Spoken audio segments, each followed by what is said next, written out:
Willkommen zum neuen Video. Schön, dass ihr wieder eingeschaltet habt. In diesem Video wollen wir uns komplett mit den Wasserabläufen bei unserem 107er beschäftigen. Wir werden die Wasserabläufe komplett von Beginn bis zum Ende, beziehungsweise dort, wo der Wasserablauf beginnt, bis dort, wo das Wasser eigentlich wieder rauskommen sollte. Die Kanäle wollen wir uns anschauen, wir wollen uns die Gummitülle anschauen, die Gummidichtungen anschauen, die Wasserablaufschläuche, soweit noch vorhanden, wollen wir uns auch anschauen.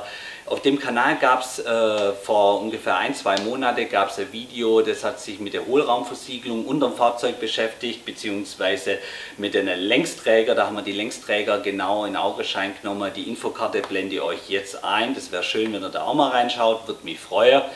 Und diesmal wollen wir uns komplett mit den Wasserabläufen an unserem Fahrzeug beschäftigen, streng nach dem Wartungsplan von Mercedes, um die einzelnen Wasserabläufe dann auch durchzuarbeiten, damit man da keinen vergisst. Und wir wollen die Wasserabläufe, wie gerade erwähnt, komplett anschauen und auch das Innenleben von so einem Wasserablauf mal anhand dieser Endoskopkamera genau durchleuchte. Die Bilder blende ich dann jeweils an dem jeweiligen Wasserablauf dann auch ein, damit ihr dann auch seht, wie das jetzt bei mir beim 107er aussieht, der Wasserablauf. Oft da vielleicht schon Verstopfungen im früheren Leben von dem Fahrzeug war, wo das Wasser dann nicht ablaufen konnte und dann eventuell für Rost gesorgt hat im Wasserablauf im Kanal selber. Das wollen wir uns anschauen. Und diese Prüfpunkte zu den Wasserabläufen trifft es nicht nur auf die Modellreihe 107 zu, sondern hat auch seine Gültigkeit beim B123, beim B124, beim B126, der S-Klasse, der 80er. Dann gehen wir in die 90er beim B140 und beim B201 beim Baby-Benz haben die Prüfpunkte der Wasserabläufe genauso ihre Gültigkeit. Bleibe bitte bis zum Schluss dran. Zum Schluss mache ich dann eine Übersicht, wo sich die einzelnen Wasserabläufe befunden haben, damit ihr dann zum Schluss noch eine komplette Übersicht habt über die einzelnen Wasserabläufe an eurem Fahrzeug. For the English audience, subtitles in English are available. Click on Subtitles, Options, Setting and choose English. So, und dann würde ich sagen, verlieren wir keine Zeit und startet direkt nach dem Intro. Bis gleich.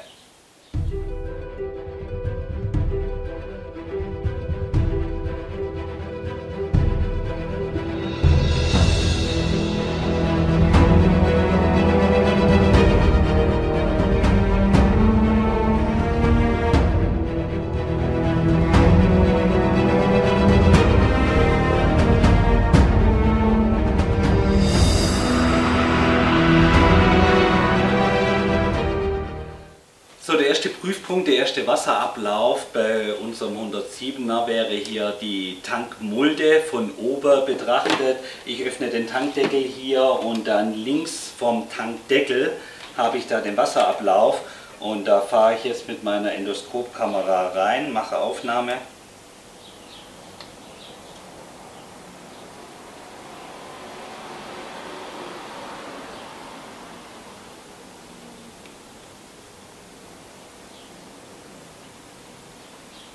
Das sieht alles soweit gut aus. Ein bisschen Schmutz ist drin. Und fahre komplett den Wasserablauf bis runter. So, hier der Auslauf von unserer Tankmulde, der Wasserablauf an der Tankmulde, jetzt hier von unten betrachtet. Wir befinden uns jetzt im Radlauf hinter rechts, unterhalb der Tankmulde. Und dieser Schlauch hier wurde schon mal nachgebessert. Das ist nicht der Originalschlauch. Da wurde der Anschluss schon mal gemacht. Das sieht man auch, ja, dass hier wohl der Schlauch innen drin mal abgerissen ist, also der Originalschlauch, beziehungsweise ja, verrottet ist. Und dann hat man hier diesen Schlauch dann nachträglich reingemacht. Allerdings, wo es hier schon ein bisschen zu spät war. Ja, aber jetzt funktioniert der Wasser, kann ich von oben durchleeren, das kommt dann auch hier raus, das könnt ihr mal ausprobieren. Hier quasi der Auslauf von der Wasserablaufmulde vom Tankdeckel. So, dann weiter unter dem Fahrzeug können wir hier hinten gleich am Heck überprüfen. Einmal die Ersatzradmulde, die Aussparung hier fürs Ersatzrad habe ich hier hinten. Da habe ich auch einen Wasserablauf an die tiefste Stelle hier unten. Den kann ich kontrollieren, ob das alles so passt. Auch von oben mal den Kofferraum aufmache, das Ersatzrad, wenn eins drin sein sollte, rausmache und dann schaut ihr euch diesen Gummipropfen von oben mal an. Auch die Ränder direkt hier unterm Gummipropfen, ja, weil das auch so Schwachstelle ist, beziehungsweise da das Wasser sich auch ansammeln kann und kann dann zu Rost führen. So, dann weiter hinter hier, in meinem Fall ist es der Batteriekasten, habe ich hier 2 Stück. Unterhalb vom Batteriekasten, wenn ihr auch einen 560er habt, dann habt ihr die Batterie ja auch im Kofferraum, ansonsten vorne im Motorraum. Diese Dinger könnt ihr auch von oben vom Kofferraum, macht den Teppich raus, schaut die 2 Gummipropfen an, von oben und von unten. Und wenn das passt, dann ist das alles in Ordnung. So, dann sind wir hier vorne am Fahrzeug, unterm Fahrzeug in Fahrtrichtung links. Jetzt hier der Anfang unserer Längsträger. Haben wir einmal hier diese Mulde, die ihr jetzt hier seht, und einmal die. Da gibt es insgesamt 4 Stück. Gehe auch in dem Video mit der Hohlraumversiegelung nochmal speziell drauf ein. Falls ihr hier noch Gummipropfen drin habt, macht die unbedingt raus. Lasst die Gummipropfen draußen. Das Wasser sammelt sich hier dahinter, läuft von oben in den Längsträger rein und ihr habt dann auf jeden Fall hier Rostbildung. Absolute Schwachstelle bei jedem 107er. Macht die Gummipropfen raus. Schaut euch das an und jetzt fahren wir mal hier rein mit der Endoskopkamera und schaut uns das Innenleben hier in beide Richtungen an. Man kann hier sehr weit nach vorne fahren. Guckt uns das alles an und sehr weit nach hinten fahren. Wenn ihr hier drin Rost habt, würde ich euch empfehlen, hier an einer schwer erreichbaren Stelle das Ganze, soweit es geht, hier von unten trocken zu legen. Wenn Rost drin sein sollte, das rauszumachen, soweit es geht, mit dem Finger oder mit dem kleinen Schraubenzieher hier das Zeug rauszuholen. Und dann Brunox verlinke ich euch in die Videobeschreibung unten mit rein. Vertan eignet sich hier meines Erachtens nichts, weil bei Vertan brauche ich immer noch die Nachbehandlung mit Wasser. Ich muss dann nach 24 Stunden mit Wasser nachbehandeln. Das ja, ist hier schwierig. An einer schwer erreichbaren Stelle ist das immer schwierig, dann mit Wasser das nachzubehandeln. Und dann weiß ich nicht, ob ich jede Stelle auch erwischt habe. Deshalb Brunox reinhauen, vernünftige Grundierung drauf, Hohlraumversiegelung dann im Anschluss als Finish drauf. Und dann müsste das Problem eigentlich die nächsten Jahre beseitigt sein, falls der Rost drin sein sollte.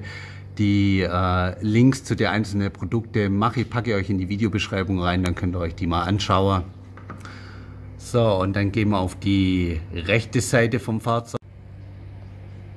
So, hier auf der rechten Seite habe ich auch diese Mulde wieder.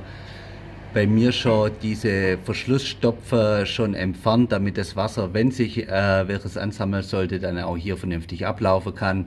Und prüfe das auch wieder hier mit unserer Endoskopkamera. Fahren hier mal rein und schaut uns den kompletten Hohlraum dahinter an. In beide Richtungen.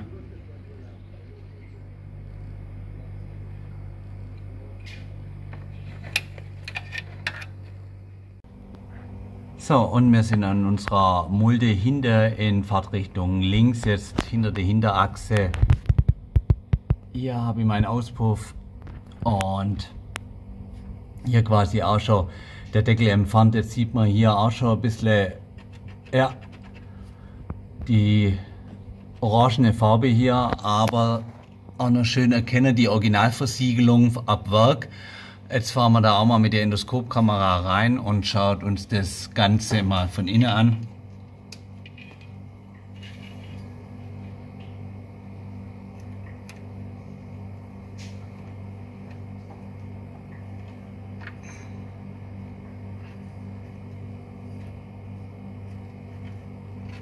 Und in die andere Richtung.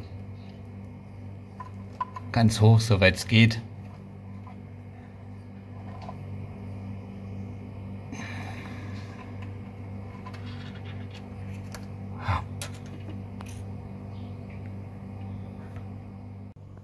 Und hier auf der rechten Seite hinter auch, hier sehen wir unser Rad.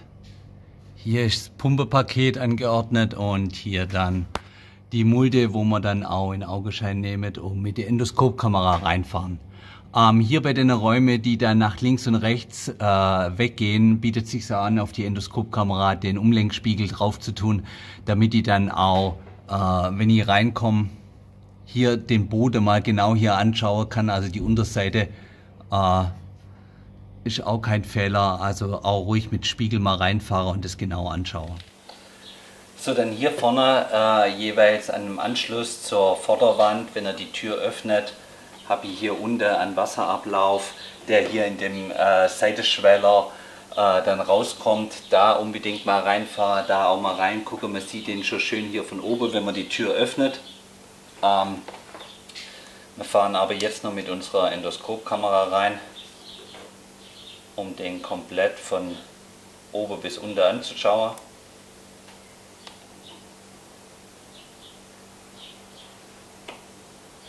Auch gerade die Schwellerbereiche sind ja oftmals ein Schwachpunkt, gerade beim 107er, beim 123er, beim 124er, beim 126er.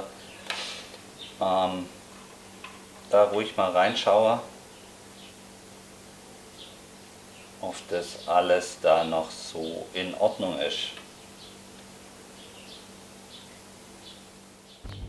So, wieder unterm Fahrzeug, was oft vergessen wird, sind die 3 Wasserabläufe oberhalb vom Getriebe, im Getriebetunnel drin. Wir haben hier unser Getriebe, ja, seht ihr noch die Serialnummer, und dann fahre ich hier, ist unsere Getriebeölwanne, und dann fahre ich hier hoch und ich hoffe, das erkennt man jetzt, habe ich jetzt diese 3 Stück hier, 1, 2, 3, und die ruhig mal, wenn ihr dann dran seid, mal leicht zusammendrücken und schaue, ob da Dreck, ob da irgendwas rauskommt, hier irgendwelche Baumreste noch, hier Blätter oder sonst irgendwas.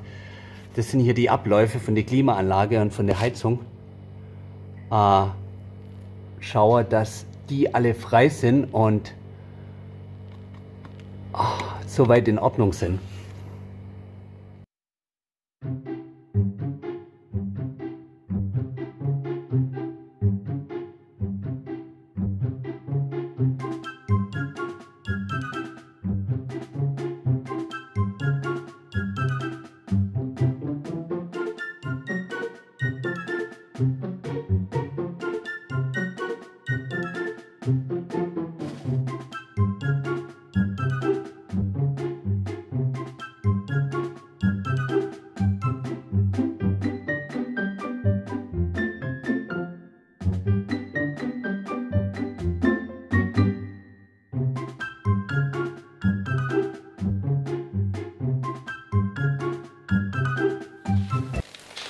So, wenn wir schon am Seitenschweller sind, schauen wir die Aufnahmen auch an für unseren Wagenheber. Haben wir insgesamt 4 Stück, hier vorne, hinter am Seitenschweller und auf der anderen Seite natürlich das gleiche auch. Vor allem, wenn ein Fahrzeug in Europa bzw. also nicht in Großbritannien oder in irgendwelche Länder, wo man auf der linken Seite fährt, unterwegs war, also so im Regelfall auf der rechten Seite unterwegs war, dann die Aufnahme, die Wagenheberaufnahme auf die rechte Seite genauer angucken, weil durch das ganze Spritzwasser, durch den ganzen Dreck sind die auf der rechten Seite oftmals stärker verschmutzt und anfälliger für Korrosion als die auf der linken Seite, weil logischerweise ist mehr Dreck und Schmutz an der rechten Fahrbahnseite wie in der Mitte. Ja? Und dann guckt man die genau an, fahrt da ruhig mal mit dem Finger rein. Falls Stopfer drin sind, Blende drin sind, macht die raus. Und jetzt fahren wir noch geschwind mit unserer Endoskopkamera rein.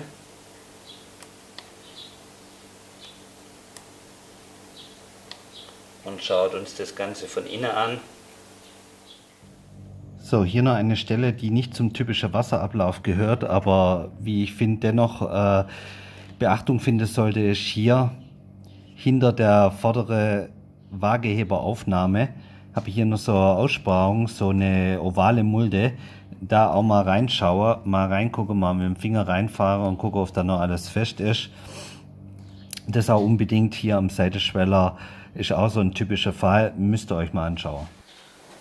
So, das waren jetzt die Wasserabläufe, die bei einer typischen Wartungsarbeit bei Mercedes dann auch kontrolliert werden und gecheckt werden. Hier am Beispiel von unserem 107er, der 123er, 124er, 126er, 140 und der 201er haben noch zusätzliche Wasserabläufe. Das blende ihr euch jetzt im Anschluss im Abspann noch ein, damit ihr euch das auch mal anschauen könnt, falls ihr so ein Fahrzeug besitzt. Ich empfehle bei den Wasserabläufen, weil es ja meistens Stellen sind, an denen man schlecht hinkommt, siehe auch die Längsträger, wie im Video schon gesehen, empfehle ich Brunox, einfach weil da die Nachbehandlung ausfällt. Ich kann das Mittel verwenden, reinsprühen mit einer Sprühflasche und kann es dann einwirken und arbeiten lassen, ohne das dann irgendwie mit Wasser oder sonstigen Mitteln nachbehandeln zu müssen. Deshalb empfehle ich in dem Fall Brunox. Speziell für die Hohlraumversiegelung dann als Finish empfehle ich euch das Mittel von Presto, Hohlraumversiegelung, was mit dem Schlauch geliefert wird und wo ich dann auch an sehr schwer zugängliche Stellen dann auch hinkomme mit dem Mittel. Ansonsten an offene Stellen, gerade im Unterbodenbereich oder prinzipiell rund um das Fahrzeug rum, empfehle ich euch Vertan. Da gibt es auch 2 Videos von mir über das Mittel, rein nur über das Mittel Vertan zur Rostbekämpfung, zum Rostschutz. Die Infokarte blende ich euch jetzt rein. Wie ich finde, gerade wenn man so Arbeiten macht, auch Wartungsarbeiten jetzt an die Wasserabläufe, bietet sich so eine Endoskopkamera an, die kostet nicht viel, da gebe ich euch einen Link in die Videobeschreibung mit, habe ich bei Amazon bestellt, könnt ihr mal schauen, vielleicht interessiert euch das oder ist für euch hilfreich. Dann könnt ihr da mal reinschauen, genauso wie die ganze Mittel zur Rostkonservierung bzw. zum Rostschutz, blende ich euch in die Videobeschreibung auch mit rein und dann könnt ihr das euch mal anschauen. Gut, dann bedanke ich mich für das Interesse, das da war. Freut mich, dass ihr zugeschaut habt und wie immer gilt, wenn euch das Video gefällt, lasst einen Daumen nach oben da, würde mich ganz arg freuen. Teilt das Video für andere, die auch Mercedes-Klassiker fahren und denen das Video interessieren könnte, dann könnt ihr das ruhig teilen, das würde mich genauso freuen und natürlich ein Abo da lassen und auf die Glocke drücken, damit ihr im Anschluss dann auch kein Video mehr verpasst. Und dann würde ich sagen, sehen wir uns im nächsten Video. Bis dann, macht's gut, ciao.